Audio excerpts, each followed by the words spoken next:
রাতের বেলা ঘুমানোর সময় আমাদের আত্মাগুলো কোথায় চলে যায়? আল্লাহ রাব্বুল আলামিন সূরা জুমারের ৪২ নম্বর আয়াতে বলেন, আল্লাহু ইয়াতাওয়াফাল আনফুসা হিনা মাউতিহা ওয়াল্লাতী লাম তামুত ফি মানামিহা। কোন মানুষ মারা যায়, সে প্রাণ আত্মা আল্লাহ রাব্বুল আলামিন তুলে নেন, হরণ করেন। অনুরূপভাবে যখন মানুষ ঘুমে থাকে, সেই প্রাণগুলো আল্লাহ রাব্বুল আলামিন তুলে নেন, কবজ করেন।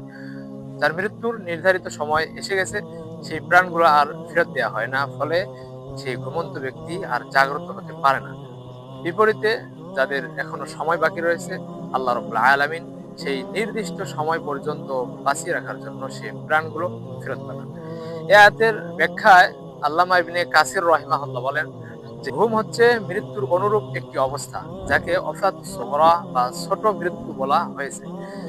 এজন্যই রাসূল সাল্লাল্লাহু আলাইহি ওয়াসাল্লাম যখন ঘুম থেকে জাগ্রত হতেন, বলতেন যে আলহামদুলিল্লাহিল্লাযী আহইয়ানা বা'দা মা আমাতানা ওয়া ইলাইহিন নুশুর।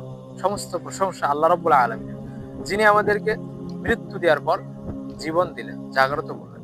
প্রিয় বন্ধুগণ, এই আলোচনা থেকে এটা আমাদের পরিষ্কার হয়ে গেল যে ঘুমানোর সময় আমাদের মৃত্যু হয়ে যায়, আত্মাগুলো আল্লাহ রাব্বুল আলামিনের কাছে তুলে নেওয়া হয়। আল্লাহ রাব্বুল আলামিন আমাদের সুস্থ নিরাপদ রাখুন, আমাদের জীবনগুলো বরকতময় করুন। আমিন।